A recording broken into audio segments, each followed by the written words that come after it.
अस्सलामुअलैकुम, कैसे हैं आप सब। Hope you all are doing well.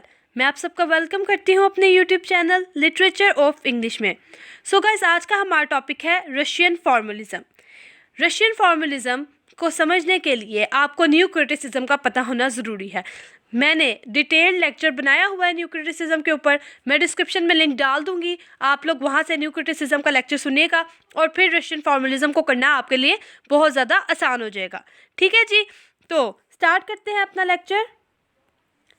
Basically Russian formalism जो है किस एरा में आया था, 1910 से 1930 के दरमियान, और न्यू क्रिटिसिज्म भी इसी एरा का है जो कि 1941 में आया था। अब रशियन फॉर्मलिज्म और न्यू क्रिटिसिज्म के दरमियान जो मेन डिफरेंस है वो ये है कि रशियन फॉर्मलिज्म रशिया में आया था और न्यू क्रिटिसिज्म कहाँ पर आया था जी, अमेरिका में। बेसिकली रशियन फॉर्मलिज्म जो है एक स्कूल ऑफ लिटरेरी क्रिटिसिज्म है। ये लिटरेरी थ्योरी का एक बहुत ज़्यादा इम्पॉर्टेंट टॉपिक है और इस पे बहुत ज़्यादा क्वेश्चंस आया करते हैं रशियन फॉर्मलिज्म के ऊपर। अब जो स्कूल रशियन फॉर्मलिज्म के अंदर इंक्लूड थे और उनमें जो राइटर्स थे, हम उनके बारे में डिस्कस करते हैं। सबसे पहले जो राइटर है वो आ जाता है जी OPOYAZ। ये एक स्कूल था। इनके जो इम्पोर्टेंट राइटर्स हैं और इसमें OPOYAZ में क्या डिस्कस किया गया है वो मैं आपको बताती हूँ। An acronym for Russian word meaning society for the study of poetic language. OPOYAZ का क्या मतलब है, society for the study of poetic language, कि जिसमें पोइटिक लैंग्वेज के बारे में जिक्र किया गया हो। ठीक है जी, ये कब फाउंड हुआ था, 1916 में। कहाँ पे, एट सेंट पीटरबर्ग। ठीक है, ये सेंट पीटरबर्ग में आया था और इसका मेन मकसद था पोइटिक लैंग्वेज के बारे में बात करना। और जो इसके इम्पोर्टेंट राइटर्स थे वो थे विक्टर शेक्लोवस्की, यूरी टैनियोनोव, वाल्दिमर प्रोप, बोरिस इचेनबम। ठीक है जी, तो ये इसके इम्पोर्टेंट राइटर्स थे। अब आप लोगों को ज़रा कन्फ्यूजन हो रही होगी कि ये विक्टर शेक्लोवस्की, यूरी टाइनोवोव, प्रोप, मतलब ये किस टाइप के नाम है। तो मैं आपको बताती चलूँ कि ये सारे रशियन नेम्स हैं, क्योंकि हम लोग रशियन फॉर्मलिज्म के बारे में पढ़ रहे हैं तो इनके नाम इस तरह के ही होंगे और ये आपको नाम याद करने पड़ेंगे क्योंकि ये आपके क्वेश्चन को अटेम्प्ट करने के लिए बहुत ज़्यादा ज़रूरी है। और जब आप अच्छे तरीके से अपने बुक को रीड आउट करेंगे तो आपको समझ आ जाएगी। अब जो नेक्स्ट आ जाता है स्कूल वो कौन सा है, MLA क्या जी, मॉस्को लिंग्विस्टिक सर्कल।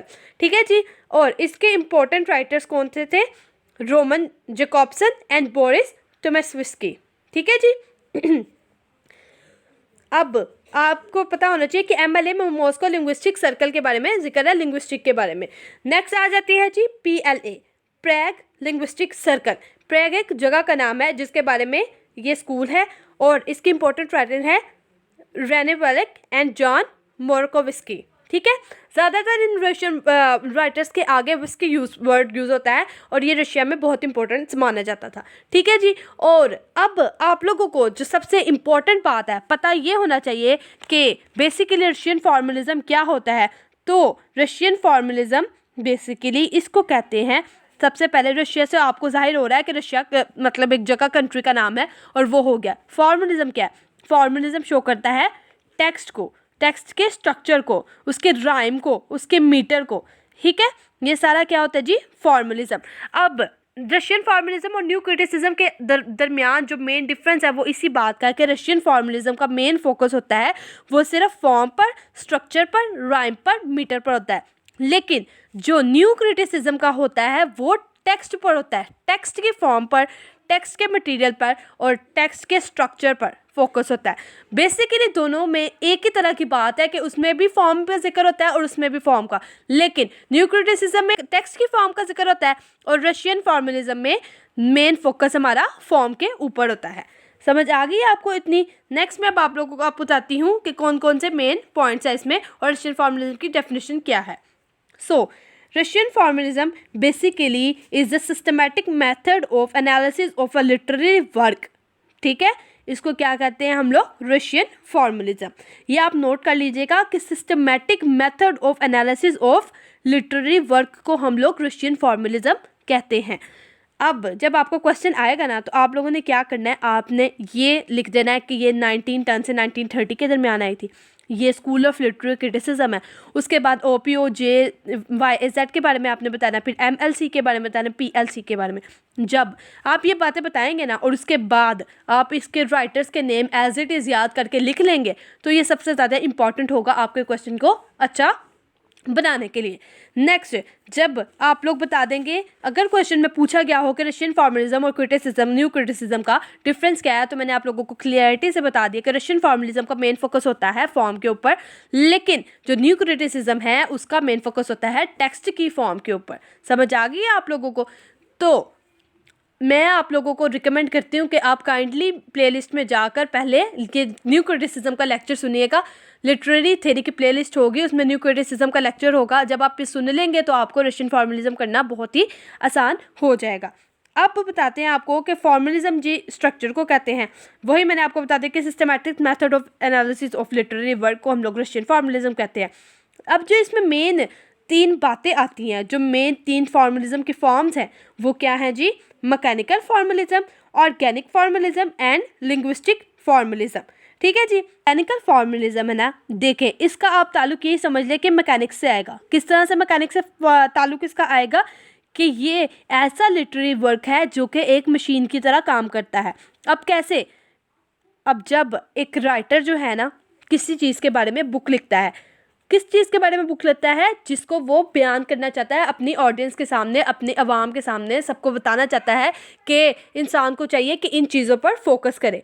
उसको क्या कहा है जी उसने? मैकेनिकल फॉर्मलिज्म, कि वो बुक को एज अ वेपन यूज़ करता है अपनी चीज़ को एक्सप्लेन करने के लिए, ठीक है, अपनी टेक्स्ट को बताने के लिए, अपने थॉट को बताने के लिए। और रोमा जैकबसन ने इसमें बहुत बड़ा रोल है। नेक्स्ट आ जाता है जी हमारे पास ऑर्गेनिक फॉर्मलिज्म। बेसिकली सिमुलेशन इन वर्ड्स है। अब सिमुलेशन किस तरह से? ऑर्गेनिक का यही मतलब होता है कि जब 2 या 2 से 4 से मिलकर एक नई चीज़ बनाती हैं उसको ऑर्गेनिक कहते हैं। ठीक है, ये एक ऑर्गेनिक चीज़ बन गई, एक नई, एक नेचुरल चीज़, जो एक मतलब बिल्कुल न्यू चीज़ होती है, उसको हम लोग ऑर्गेनिक कहते हैं। किस तरह से?